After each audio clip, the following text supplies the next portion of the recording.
Hello, everyone, and welcome to the next installment of the Portent webinar series. My name is Ariana, and I will be your moderator for today's webinar, which is Measuring Intent, Determining the Tipping Point in Your Sales Cycle with Michael Wiegand, our analyst architect. That's a mouthful right there, at Portent. We would love it if you would join in on this webinar. There are a couple of ways that you can do that. You can ask questions within the GoToWebinar questions window, or you can tweet your questions using the hashtag PortentU. That's hashtag PORTENT and the letter U.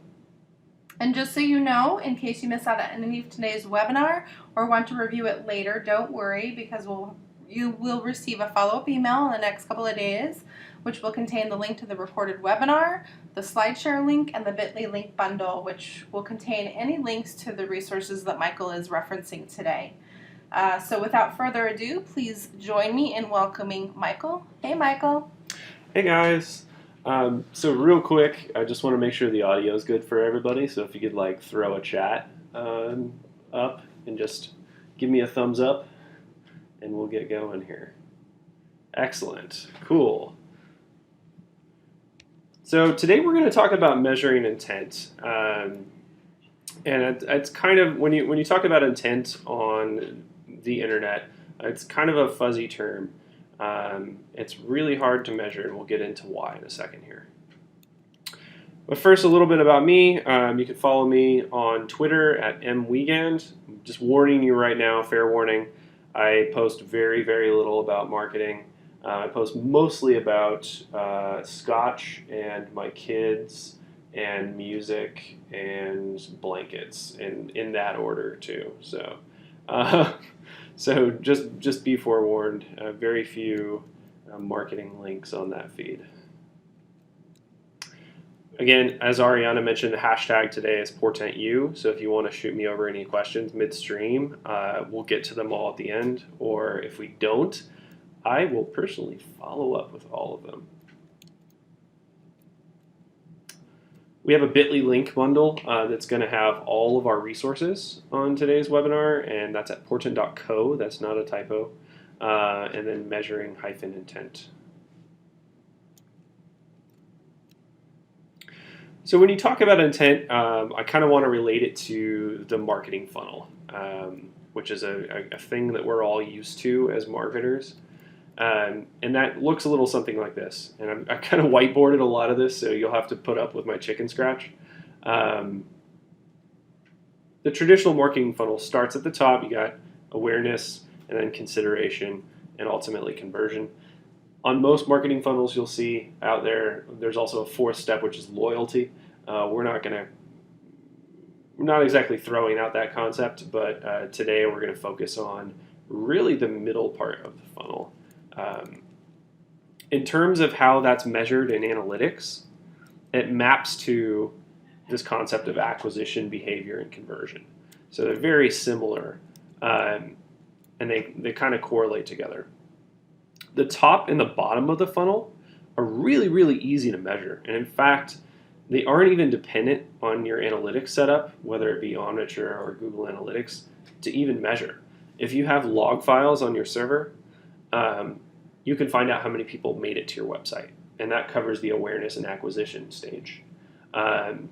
If you have a cart software for a shopping cart, or if you have a CRM system, if you're a lead gen company, then it's really easy to measure how many people convert, because you get things like phone numbers and money and actual tangible things from them when they convert. So those parts of the funnel are very, very easy to track.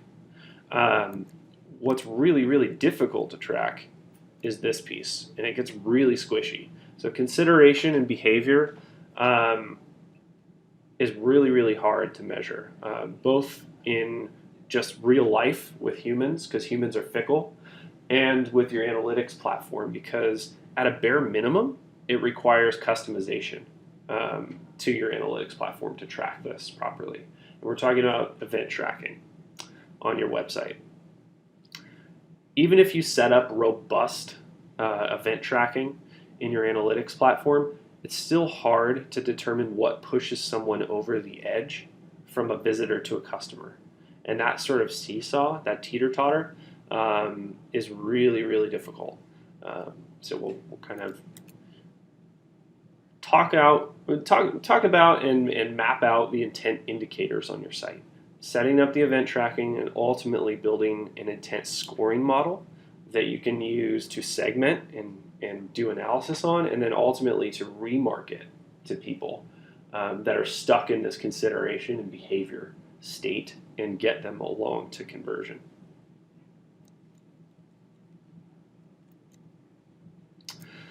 So to really do this properly, we have to determine what are our intent indicators, I should say. And I'll start by asking a couple basic questions here. And ask yourself these questions too. Do you have any blog articles on your site? Do you have any videos on your site? Do you have case studies, webinars, data sheets, really anything that you expect somebody to read and help them in their decision-making process to convert? If you have any of those on your site, then you have intent indicators. And again, I throw it up on the old-fashioned whiteboard here because it's really easy to visualize. Again, we get this concept of acquisition, super easy. Somebody gets to your site, records a session, right? Conversion, you got your CRM system, your cart software. You either get a lead or you get a sale, or there are other kind of end goals for businesses here, but those are the two main ones. But then you have all of these really squishy intent indicators in behavior and what people actually end up doing on your site. So go through and find any potential action a customer could take that you don't consider a conversion, almost like a content audit, but you're taking stock of activities instead of pieces of content, really. So in terms of behavior, I've got a few things up here. I've got 3 times your average session duration is something that I consider a behavior I would want my customer to take. Why not just the average, or why not just a minute or some arbitrary threshold? Because you expect when people get to your site, your average overall factors in a lot of bounces. And when bounces come in Google Analytics, people that visit only one page of your site and then leave, that's considered 0 time on site in Google Analytics. So it tends to skew your average really badly. So I like to at least throw the bar up from that average a bit. 3 times pages per session too. So you have an average of the normal amount of pages on your site that somebody sees. We want to throw up the threshold on that too and make sure that people see multiple pieces of content when they come to your site and get a little more acquainted with your product or service. In light of that, you have all those other things I talked about before. You've got blog posts and case studies and videos and webinars and white papers that people could potentially see as they visit more and more pages on your site. So take stock of all of these, and they'll be really useful as we go along through this process. The next piece is really the fun part. Once you've got all of these non-conversion activities in a list, ranking them from least perceived intent to most perceived intent is a really fun process. And at least for me anyway. Some of you guys may be bored to tears with this, but we'll kind of walk through this process so that whatever your opinion is about it, you'll be able to do it properly. So I've got all of these behaviors that I talked about earlier, and what you want to do is, if you work in-house at a company, I want you to do this exercise twice. Once for your perceived intent and once for your value for the particular behavior, and then again for your potential customers, right? Send this out to your mom or someone else that may be interested in your service that is an outsider that doesn't have your internal view of your product or service, or your website even. If you're at an agency, do this 3 times. Do this once for your perceived intent, once for the clients, and then a 3rd time for the customers.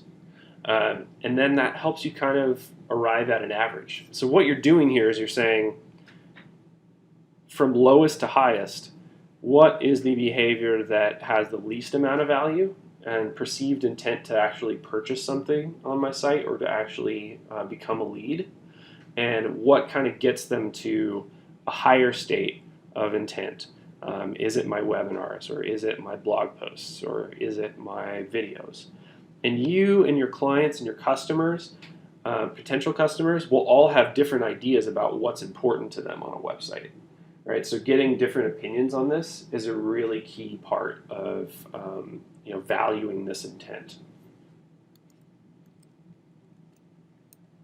And so once you have a lot of different opinions, then you draw an average, right? So you say people have scored it from lowest to highest. In the case here, we got 1 to 7. And then you take the average here and you give each of these behaviors an average. And that's going to be the scaffolding for your intent model and the thing that you end up scoring people on and creating events on, and then ultimately segmenting to remarketing lists. So there's a lot of stuff going on there. We'll get to all of it, don't worry. So once you have scores, then you want to create ranges that map to your perceived intent, about what constitutes high intent, medium intent, and low intent. In our example back here, we had 1 to 7 for possible behaviors that they could get a score on. And so the average there is about 3.5 for each behavior. So if somebody's only taken or only done one thing on my site, they're only going to get like a 3.5. So I consider that pretty low intent. If they only see one piece of content or only do one thing on my site, they're probably not really going to give me their phone number or give me their credit card number. That's probably not going to happen. Medium intent is going to be that squishy range between 1 action and 3 actions taken, or 1 piece of content and 3 pieces of content viewed, where they're getting a little bit deeper and getting to know your product a little bit better in the ins and outs of your service. And then high intent is going to be where they get to 5 or more pieces of content consumed, or 3 or more, 4 or more, whatever kind of place you think is the bare minimum for people that want to actually subscribe to your service and actually buy something from you or become a lead. So you set these ranges, and that helps you to kind of categorize people that come to your site in these segments and these buckets. And then ultimately, once you have these scoring ranges set up, that's going to become the framework that you're going to use to build remarketing campaigns to get these people further along into your retargeting cycle, and then ultimately into your buying cycle, to the bottom parts of the funnel.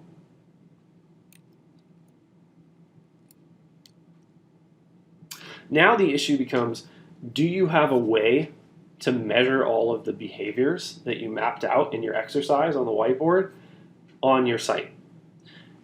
If those behaviors don't have unique page views on your site associated with them, then you probably don't have a way to measure them properly, at least in Google Analytics. This is where a tag management solution can really save your bacon, or bacon-like meat substitute for our vegetarians out there. If you missed any part of this, by the way, I've seen a couple questions there. Don't worry, we're going to send out a bundle to all of this afterwards, and so you'll be able to go through the recording and all of that, and the deck as well. So to get back to it, tag management. A few tags in Google Tag Manager will give you click tracking, form submission tracking on every page of your website, no matter how much content you build out. It'll automatically be passed into Google Analytics, and you'll be able to track things like button clicks and video plays and any sort of form submission on your site programmatically. So as you're adding new pages to your site, those things will automatically pick up into Tag Manager and be tracked. So we'll get into setting up that event tracking. This is what a normal Google Tag Manager account looks like. In fact, this is our Portent Tag Manager account. Don't steal our container number, please. I forgot to blank that out.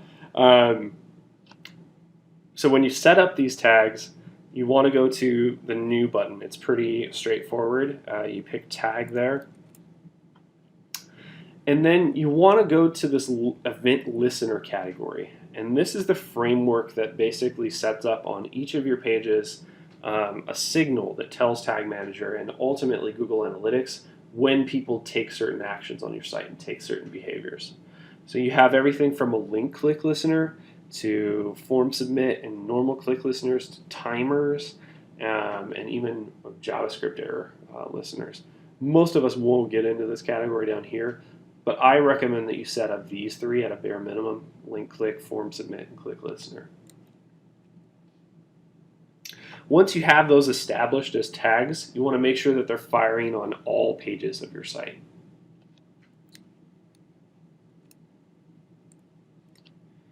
And then you want to set up a rule associated with each of those behaviors too.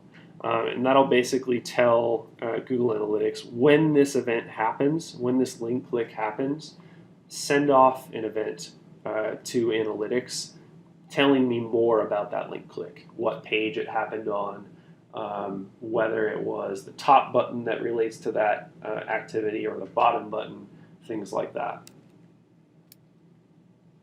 And these are the parameters that you can set those up in. So when a click occurs, I set up a firing rule, and I tell Google Analytics through an event tag here to basically say, okay, a click occurred.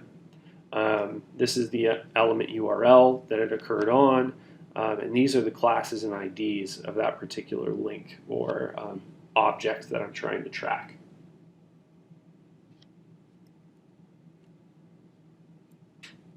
So once you have all that set up and you've deployed your Tag Manager container onto every page of your site, then you'll start to see these events reading into Google Analytics.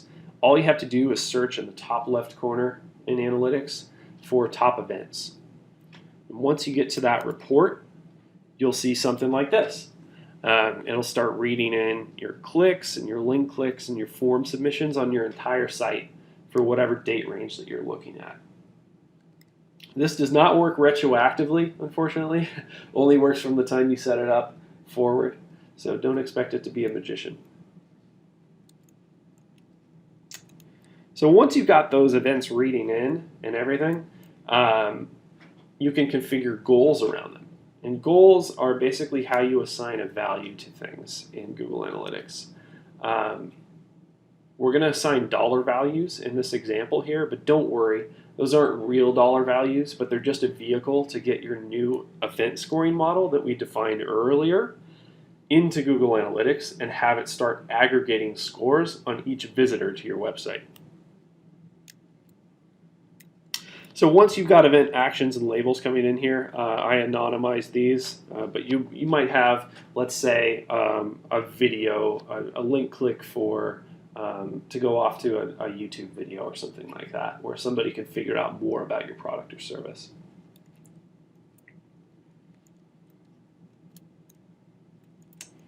Once you have that event action reading in, then you go to the admin section in Analytics here, and you go to Goals. And let's say I wanted to set up a goal around any PDF download that occurs on my site. Then I can tell folks here, I can tell Google Analytics anyway, to record link clicks to any PDF that reads into my site. And I want to give that a value of 6. That's kind of my arbitrary scoring value that I set up earlier based on the level of intent that I think that behavior implies. And so once you've got those goals defined, you'll see them read in to Google Analytics in the goal value section. And that'll be on any of your goal reports. There will either be a column for it or it will be called out specifically in these cards up here. So then you start processing values. And again, these aren't related to dollar values, but they're an aggregate of the activity score that you've given for each of those events based on the number of users that have hit those events.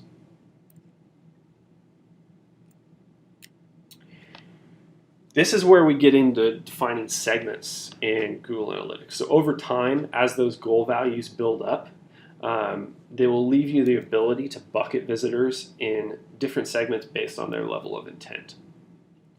So the segmentation tool, I think, is one of the most powerful things you can do in analytics. There are other ways you can do this kind of segmentation in Adobe Analytics or Omniture, in any of your other analytics platforms too. They pretty much universally have this ability. So don't think if you don't have Google Analytics that this is a deal breaker. So in Google Analytics, though, you're going to want to go to Add Segment, and it's on this ribbon underneath all of your email and export options, and it's virtually there on every report in Analytics. You'll be able to find it anywhere there. Once you click on that, you hit New Segment. And then you're going to want to refer back to those segment ranges, those intent ranges that we set up earlier in our whiteboarding session, and map those, actually build those out into Analytics now. And here's how you do that. You want to go to the conditions part of your segment, the advanced setup. Don't be scared just because it says advanced. Get in there and dig in. And what I'm doing here is I'm basically telling it in the rows above the thing that I have highlighted here. I'm saying if somebody actually converts and becomes a lead or signs up or buys something from me, I don't want to count them in this segment because they've already accomplished the goal that I want them to accomplish, right? Then you define another rule that says, okay, when a user in the last 90 day, which is the look back on this, the maximum look back, when they reach an intent of less than 9, I want to consider them low intent score. And so I've got that set up for my low intent segment here. I'm also going to set up ones for my ranges that I defined earlier for medium and high intent too. So here's how the medium one looks like. It's when my goal value, this aggregate intent score that I'm starting to pass in on those events, when it reaches over 10 or under 20, that's where I want to consider my medium range there, and segment those folks differently. And then I set up a similar one for high intent. So anybody that's 21 or anyone that reaches a goal value of 21 and up, then you can drink. Or you can actually be considered high intent. Sorry. And so once I've got all of those defined, then they become a lens for me to view every single report in Google Analytics under the scope of customers that have, or potential customers that have low intent, medium intent, or high intent. You'll start to see differences in their performance too, like what pieces of content really interest the medium or high intent crowd versus the low intent crowd.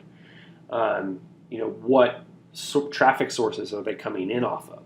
So do my social audience or my referral audience behave differently and fall into different intent buckets? So that's really valuable for determining your level of investment in something too. So like if my paid search activities that I'm doing, if I'm not getting a ton of medium or high intent customers there, or not a lot of sales, then maybe I want to abandon some of that and cut back my spending. Or if I'm getting a ton of high intent folks, maybe I want to invest more in that campaign.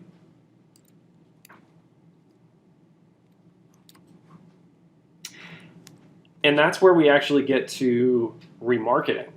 So this is where it becomes incredibly powerful. So analytics has a really seamless integration with AdWords. No surprises there. You're able to import your segments as remarketing lists and ultimately build campaigns around the visitor's level of intent here and serve them up appropriate content.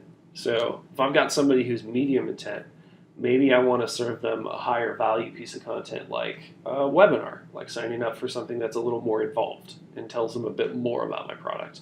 Whereas if somebody's low intent, maybe I want to serve them up with a case study or something that's a little bit lower touch, but gets them moving along in the discovery process.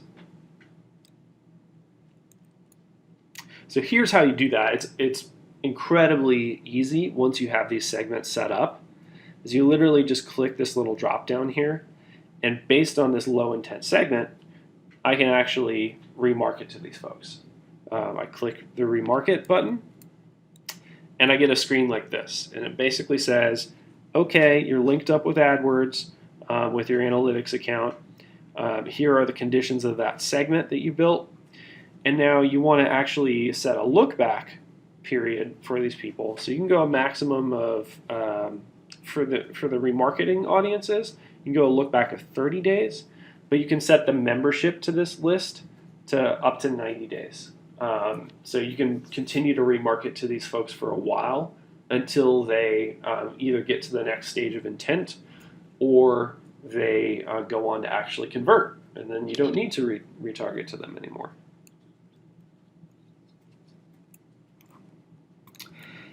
So once you have that defined and you save that list, then it gets siphoned away into your AdWords account. So you open up AdWords and you go to the shared library on the left-hand navigation there. It's underneath your campaigns button.